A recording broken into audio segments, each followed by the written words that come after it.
Today I'm going to show you how to create a beam of light coming out of the sky in Photoshop.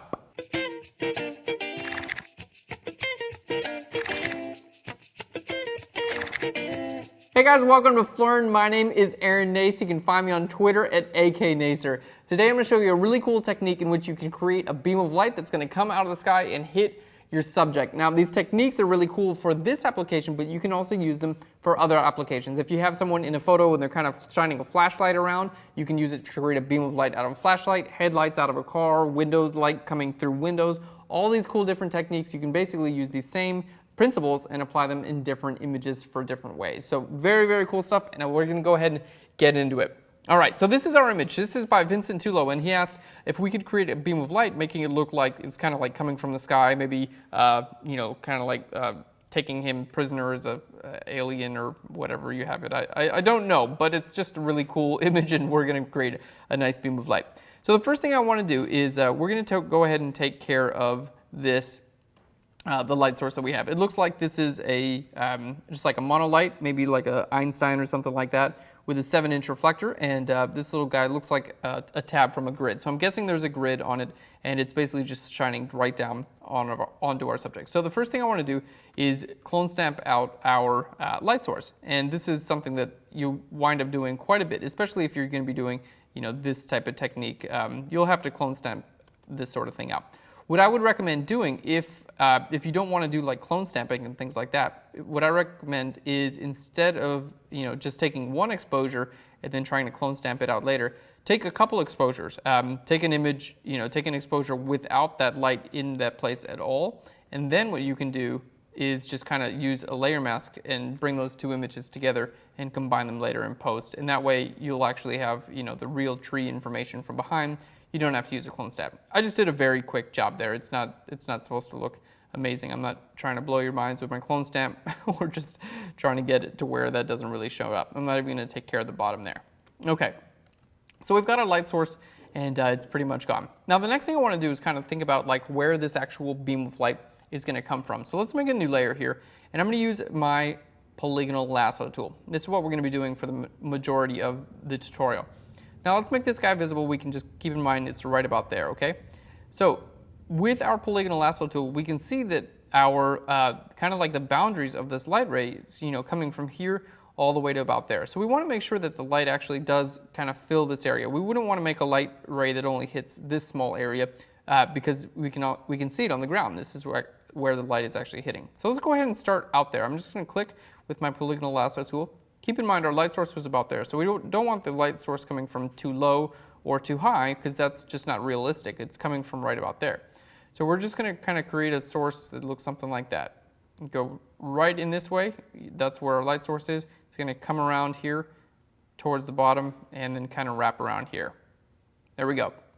So this is kind of the outside of our light right now. This is like the outer perimeter. And the biggest key that I can tell you guys, whenever you're doing this sort of thing, you want to keep two things in mind. One, you want to make sure you do this in multiple layers. You don't want to try to do it in just one layer because it's never going to look good. Light has like a really interesting way it decays as it gets further from the light source, as well as there's a little bit more intensity towards the center. So you want to do a couple different layers that's just going to help you make something that's realistic. So that's the first principle. And the next principle is make sure it's like a little bit brighter towards the light source and not as light where it's actually hitting, because it doesn't have to be like a huge difference, but you just want to be sure that it's just not the same equal throughout, because light does get less intense as it travels further from the source. Okay, so here we are. This is like the outside of our light cone or whatever we want to call it. I'm going to grab a curves adjustment layer. And what it's going to do is it's going to load that selection into my adjustment layer. So we're going to click here right in the middle and just kind of like bring this up right to about there. We'll get this pretty bright. There we go. We can always change these things later. So it's not really a big deal if you don't get this exactly correct. You can always change this later. Okay, so here we have like the outermost part of our light source. And you can see it just doesn't look that real right now. But we need a big blur on this to make it look like it's kind of fading out. So we're going to go to Filter, Blur, and over here to Gaussian Blur. And we're going to choose like a really large blur right there. There we go. And we can see already we're looking a little bit more real. So this is kind of like the outermost part of our light. And Alt or Option click, and we can see it does have a nice blur towards the outsides. The next thing I want to do, let's go ahead and grab our lasso tool again. This time I'm going to come inside quite a bit.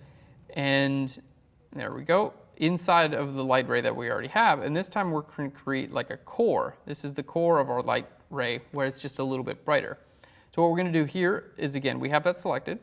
We're going to grab an adjustment layer and go to curves. It's going to load that selection into my layer mask, and we're just going to bring that up a little bit as well.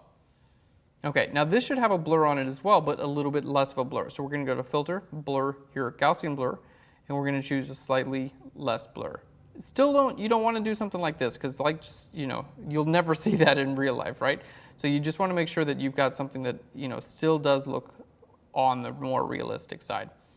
There we go. So there's our second light blur. And you can do this a couple times. Let's just do it one more time. You know, here, like the very middle of our core. Why not? Just right there. And notice I'm going past our subject just a little bit. That's because you can see it on the ground. That's like the light is hitting the ground. So we want to make sure the light rays does come all the way down. It shouldn't stop at our subject here because it's, you know, you can see it on the ground. It's already there for you. All right. And here we're going to do the same thing. Grab a curves adjustment layer and click in the middle and drag that up just a little bit. There we are. And now let's give this a blur as well. So Filter, Blur, and over here to Gaussian Blur. All right, and we can choose a blur that's just going to make sense right here in the center. There we go. Now, we mentioned changing the intensities. This can happen at any time. I can just double click right here and I can make this either more intense or less intense, really whatever we want to do. You just want to find something that looks relatively natural. So we can see, you know, with just one layer, it kind of doesn't really have a lot of depth to it. 2 layers and then 3 layers. Each of these is just adding a little bit more depth, and each of them on their own doesn't really produce the full effect. You could make this layer just maybe a little bit less bright. There we go. Really whatever you want to do with these, depending on your effect. But combining these together is just a really great way to make that have a little bit more depth. Now the next thing I'm going to do, this sounds a little bit weird, but basically what allows you to see light through the air like this is fog, or like atmospheric, you know, particles. Basically water particles in the air is what allows you to see the light. Like right now you can't see light beams traveling in front of me because there's no fog in this air. So the only time you're actually going to see this is when it is a little bit foggy outside. So we're going to do something that's going to simulate fog. And technically, the street lamp up on the top, you should be able to see a fog glow around that as well. So maybe we can do that too. This is not like the perfect way to do it, but it is kind of like a cool and relatively fast way to do it. What we're going to be doing is I'm going to go to, here we go. Let's just create a adjustment layer. We'll go to curves adjustment layer, and I'm going to bring this up. We're going to bring this up from here, and that's just going to like give us a little bit more of that like foggy color. There we go. And now what we're going to do is I'm going to paint black. I'm going to hit Command I on that and paint white on my layer mask. Something like that, just kind of like where we want this kind of fog to actually be. Cool. And now let's try to go to Filter. We're going to go down here to Render, and I'm going to go down to Clouds. There we go. Oh, you know what? I could have done that afterwards. So Filter, Render, Clouds. If those clouds, I didn't need to paint in there because it just kind of covered my entire layer with clouds. These clouds, they're cool, but they're a little too small. You can see like there's like too much detail. So I'm going to hit Command T. We're going to lock these together, and I'm going to just grow that a little bit. There we go. And now what I want to do is just grab my brush tool and paint black with a relatively low flow, something about like 30 or 40%, just kind of away from the area where the light is not hitting. There we go. So just this little thing right there is going to help, because what it does is basically makes it look like, okay, maybe it is like kind of a foggy night. That kind of does make sense. Let's do the same thing right around our little light right here. So we're going to create another curves adjustment layer. We'll make it a little bit brighter so we can see what we're doing. Okay, let's go to Filter, and down here to Render, and down here to Clouds as well.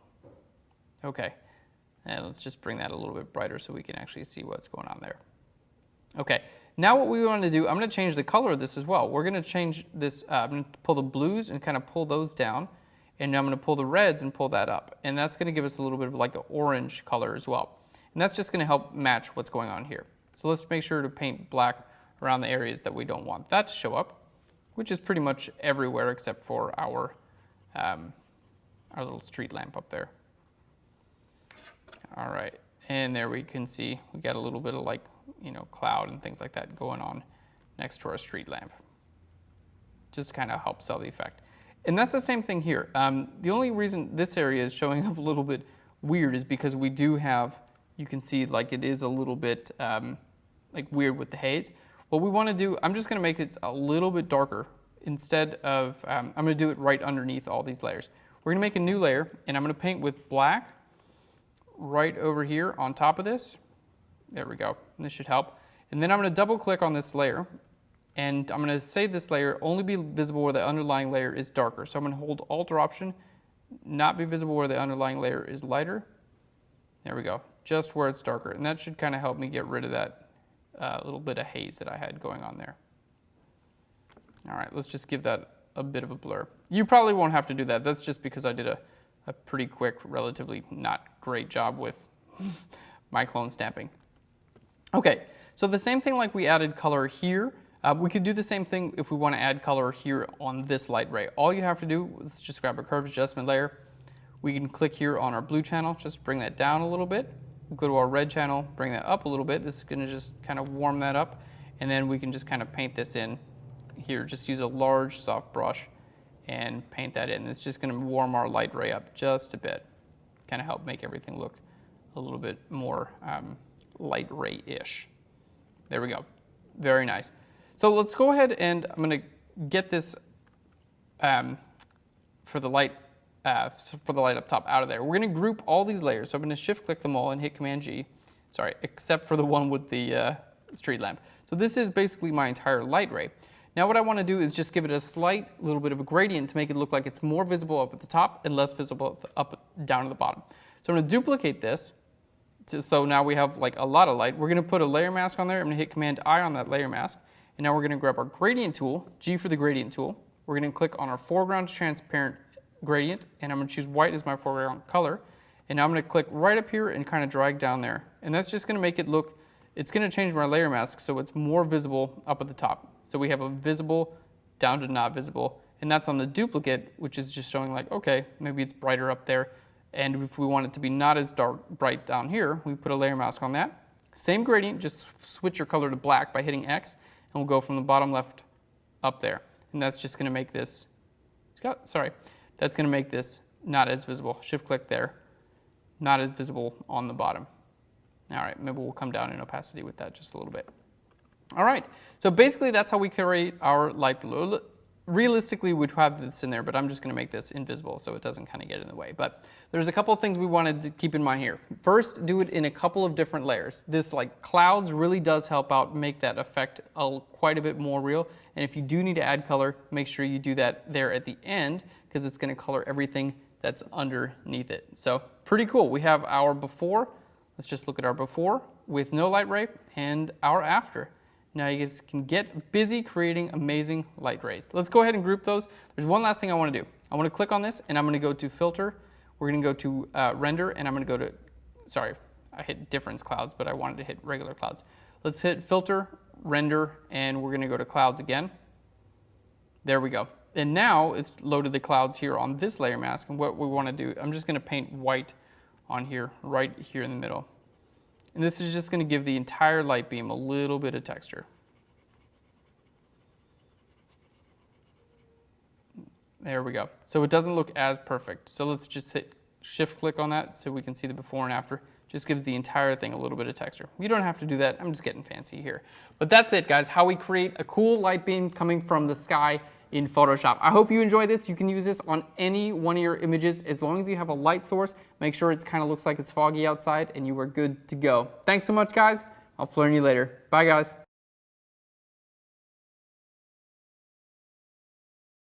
Bye, everyone. Sayonara. See you later. Ciao. Arrivederci.